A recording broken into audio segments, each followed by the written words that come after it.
जय श्री राम प्यारे भक्तों। ऐसी इच्छा रखने वाले मनुष्य सदा भगवान के हृदय में वास करते हैं। प्यारे भक्तों, कैसी इच्छा है प्यारे भक्तों, जानने के लिए अंत तक बने रहिएगा और एक एक शब्द को ध्यान से सुनकर अपने जीवन में उतारना और प्रयास करना कि आप भी ऐसी इच्छा करो ताकि भगवान के हृदय में सदा सदा के लिए वास करो। तरसते हैं प्यारे भक्तों भगवान के हृदय में वास करने के लिए, तो आप भी जरूर वास कर सकते हो, बशर्ते कि आप ऐसी इच्छाएं करोगे तो। प्यारे भक्तों, ऐसे मनुष्य कहते हैं भगवान से कि हे प्रभु, मेरी प्रार्थना है कि इस जन्म में या अगले जन्म में मैं जहाँ भी जन्म लूँ, मुझे आपका एक भक्त माना जाने का सौभाग्य प्राप्त हो। मैं चाहे जहाँ भी होऊं, मेरी प्रार्थना है कि मैं आपकी भक्ति में लगा रहूं।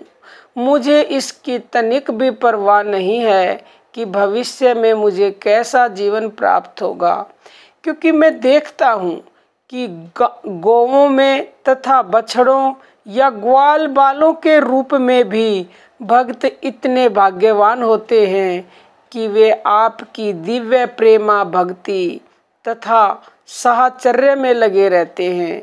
अतः मेरी इच्छा है कि मैं वर्तमान की भांति सम्मानित पुरुष न होकर उन्हीं के समान बनूं। प्यारे भक्तों, सम्मानित पुरुष होने का भी क्या लाभ जब हम प्रभु के करीब नहीं हैं, प्रभु के हृदय में हमारा वास नहीं है। क्योंकि प्यारे भक्तों, मैं अज्ञान से परिपूर्ण हूँ। वृंदावन की गोपियाँ तथा गोएं इतनी भाग्यवान हैं कि वे आपको अपने स्तन का दूध दे सकती हैं। प्यारे भक्तों, कितनी बड़ी बात है। गोपियों और गौओं का भगवान दूध पीते थे, स्तन का। वे व्यक्ति जो बड़े बड़े यज्ञ करने में लगे रहते हैं तथा अपने कीमती बकरों की बलि चढ़ाते हैं, वे आपको ठीक से नहीं समझ पाते, किंतु केवल भक्ति करने से ये अनजान ग्राम वधुएं तथा गौएं आपको अपने दुग्ध से प्रसन्न कर सकी हैं। आपने जी भरकर उनका दुग्ध पान किया है, फिर भी आप यज्ञ में व्यस्त लोगों से कभी भी इतने संतुष्ट नहीं हुए।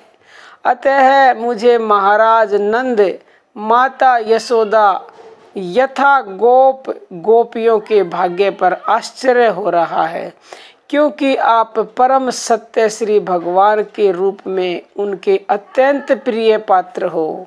हे प्रभु, इन वृंदावन वासियों के सौभाग्य को कोई भी भली भांति नहीं जान सकता। हम सारे देवता जीवों की विविध इंद्रियों को नियंत्रित करते हैं और हम इसी पर गर्वित रहते हैं, किंतु हमारी स्थिति तथा इन वृंदावन वासियों की स्थिति की कोई तुलना नहीं की जा सकती, क्योंकि वे अपने संवेदनात्मक कार्यों से आपकी उपस्थिति तथा संगति का वास्तविक आनंद उठा रहे हैं। भले ही हमें इंद्रियों के नियामक होने का गर्व हो, किंतु यहाँ के वृंदावनवासी इतने दिव्य हैं कि हमारे नियंत्रण में नहीं आते। वास्तव में वे आपकी सेवा के माध्यम से इंद्रियों का सुख उपयोग कर रहे हैं। अतः इसे मैं अपना परम सौभाग्य मानूंगा यदि भविष्य में मुझे वृंदावन की इस स्थली में जन्म लेने का सुअवसर प्राप्त हो सके।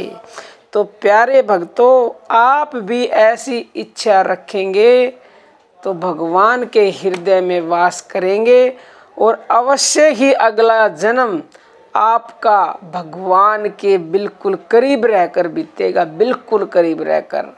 तो प्यारे भक्तों, आप समझ गए होंगे। अब हम अपनी वाणी को विराम देते हैं। जय श्री राम प्यारे भक्तों।